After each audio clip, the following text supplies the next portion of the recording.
Welcome to the fourth edition of the Qatar Economic Forum, powered by Bloomberg. There is a fundamental difference between the two parties. There is one party who wants to end the war and then talk about the hostages. There is another party who wants the hostages and wants to continue the war. Enough is enough. We need to stop the war. We need to focus on the future. And as a patriot, my main value is the well-being of my people. Financial markets, generally speaking, work very well until they catastrophically come off the rails. I think it's really amazing opportunity to invest in private credit in Asia. And people always talk about the flavor of the month. Actually, we will be the flavor of decades. Disinflation generally comes at the cost of growth. What level of tolerance do you think there would be for a hard landing or a recession? So we're rebalancing growth. We're changing the composition of growth.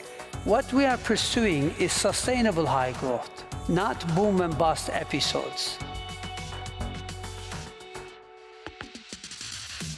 We started out with a very narrow solution set focused on wind and solar and EVs and assumed that that would address the total set of the issues, and it doesn't.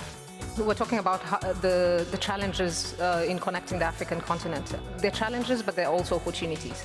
Everyone globally see AI as a threat. We see it as an opportunity in Qatar, because at the end we have a limited human capital capacity, and in order to introduce efficiencies and increase the output actually of the current capacity, AI would be a major contributor. The US-China tension is going to remain, and they're going to have to start investing with that lens.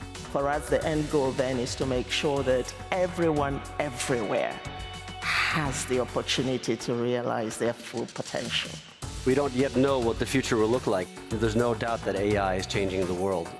I think what we need to do, right, other than focusing on the economy and development, is to bring back some humanity, compassion, and human dignity.